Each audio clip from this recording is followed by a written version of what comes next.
Welcome back to the deep dive. Last time, we really got into the thick of it with After the Gold Rush, looking at those first 10 journal entries. Yeah, Alexander Stryker Stone, fresh out of the vault, dealing with Nora's death, searching for Sean. It was raw. Absolutely. We saw him just trying to survive, meeting Codsworth, Dogmeat, getting those first hints of raiders, gunners, and the Institute. And remember we talked about that core drive, survival, find Sean, but also that undercurrent of needing to rebuild, needing structure, even back then. Exactly. And the sheer brutality of the Commonwealth, we wondered how long he could keep his humanity, Right, it was relentless. Well, if you thought those first 10 days were something, buckle up. Today we're diving into entries 11 through 20. And things really shift gear here. It moves beyond just survival. Definitely. He starts building, confronting these deeper mysteries, and the wasteland. Well, it almost feels like it starts reacting to him. It gets weird. It really does. So new challenges, unexpected allies, some pretty shocking reveals. It's a lot. Where do we see that shift first? We saw him secure Sanctuary, but this is different. He's actively establishing a community. Right, finding a routine, work, sleep, getting satisfaction from seeing people like old Paul, Lily. Even Pumpkin making coffee from, slip beans? Yeah. It feels like he's trying to impose some order, create a safe space. It links back to that rebuilding instinct we noticed earlier. And that seems to fuel his confidence. Because right after, he heads back to the federal ration stockpile. Oh yeah, in the power armor. Takes out that other power-armored raider, then Red and her whole crew. Quite the firefight. And then boom, no sooner does he feel capable, the wasteland throws something bigger at him. The super mutants. Suddenly the power armor doesn't feel so invincible. He has to use a Fat Man, a tactical mini-nuke launcher. Which is just insane firepower. But it reinforces that theme, there's always a bigger fish. Yeah. Or, a bigger mutant. And then his armor's busted. So, new problem. The cycle continues. It's relentless. Yeah. But amidst all that, you still get these human moments. That strange encounter with Eli.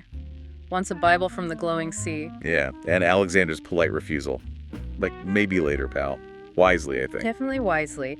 But then there's the sad part, finding old Paul's friend Amos. Which leads to rescuing that little dog, Nuka-Cola. And seeing how much that lifts old Paul's spirits. It echoes Dogmeat, doesn't it? Companionship as an anchor. It really does. Vital for keeping sane, I imagine. For sure. And Alexander doesn't forget the bigger picture either. He goes back to Concord. All to get that plutonium well online and boost the Minutemen network. Shows he's thinking strategically long-term. Building connections, literally. Which brings us to entries 13 and 14, and things get unsettling.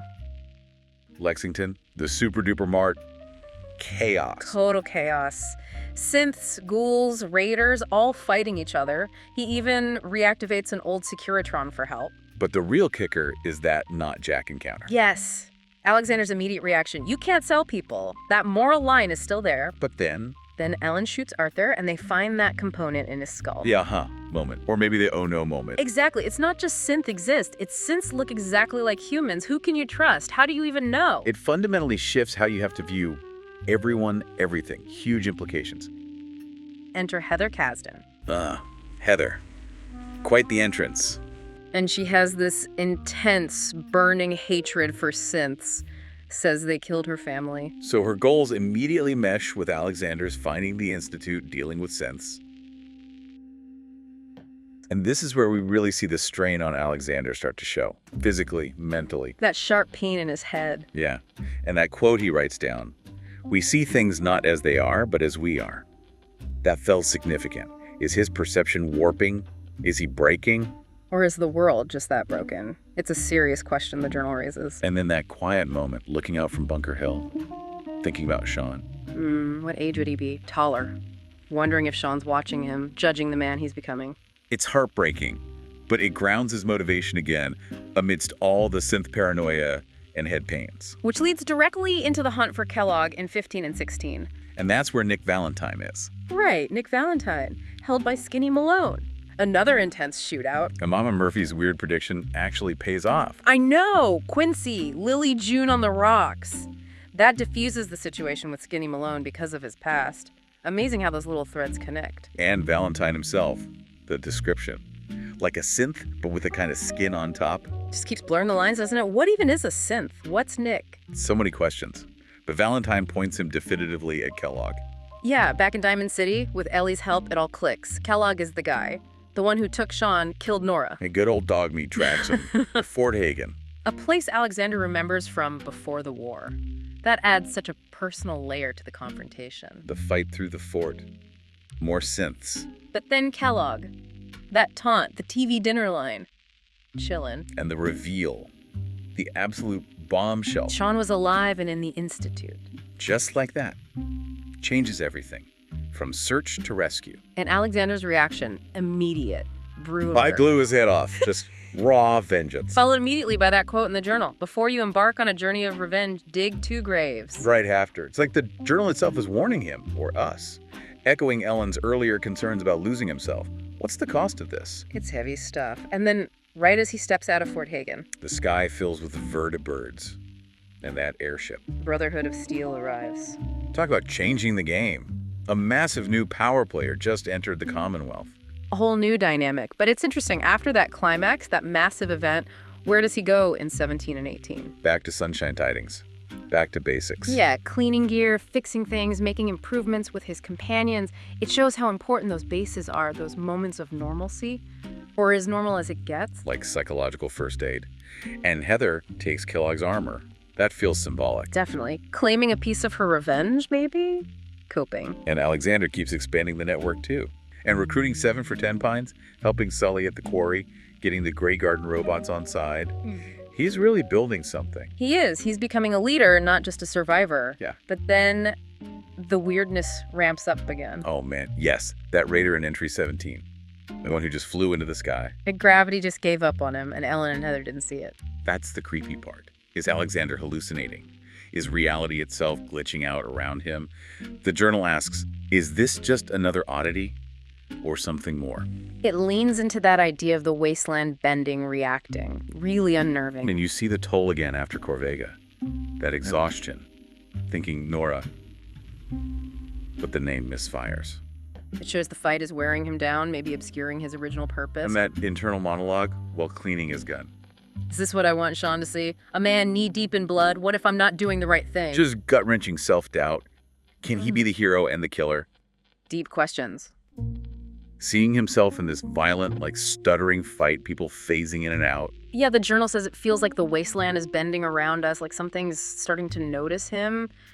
That gave me chills. What does that even mean? I have no idea. Meta-narrative. Simulation. Who knows?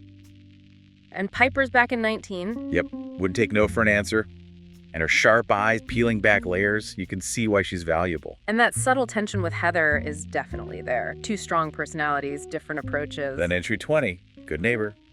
Grim place. Ghoul mayor. Leads them to Dr. Amari, the memory den, and Nick. Wow. Kellogg's memories. Nora's murder again. The journal says he didn't blink, just took it in. But the twist within the memories, seeing Kellogg warped by the Institute, maybe even a flicker of regret. Is the Institute just pure evil, or are its agents victims too, in a way? Makes you wonder. Yeah. But critically, it gives them the next step. Virgil, the scientist who escaped the Institute. Hiding in the glowing sea, the most dangerous place on the map. After that, he needs a break. The third rail, Magnolia's Jazz. Hits him hard. The world used to make sense when the music played. Now it just hurts a little slower. God, that line. It's so poignant. Shows the grief is still right there under the surface. And Piper's confession, too. About her dad pursuing truth. Most folks prefer a comforting lie. Not me. Really defines her character. And while he's there, Alexander's still thinking strategically. Recruits Clover for Grey Garden, McCready for 10 Pines, expanding his team, delegating. He's juggling his personal hell with wasteland management. Pretty much. Which brings us to his final thoughts in entry 20, the glowing sea. Suddenly feels not so impossible, which is terrifying in itself. Everything's suicide if you stare long enough. That acceptance of the danger. There's no path forward that doesn't run straight through hell. Wow, what a statement. He's hardened, resolute, ready for whatever comes next, no matter how bad. So looking back, what a ride. Building communities, facing synths, confronting Kellogg, finding out Sean's alive. Reality seeming to fray at the edges. It's escalated dramatically from those first 10 entries. His leadership grows, his skills too, but you see the mental and emotional costs piling up, the self-doubt, the weird visions. A whole scope just exploded. So the question for you listening is, what else might he burn away in there? Exactly. Can he actually reach Sean, uncover the Institute's secrets without completely losing the man he was, especially when the world itself seems to be playing tricks on him? What's the ultimate price?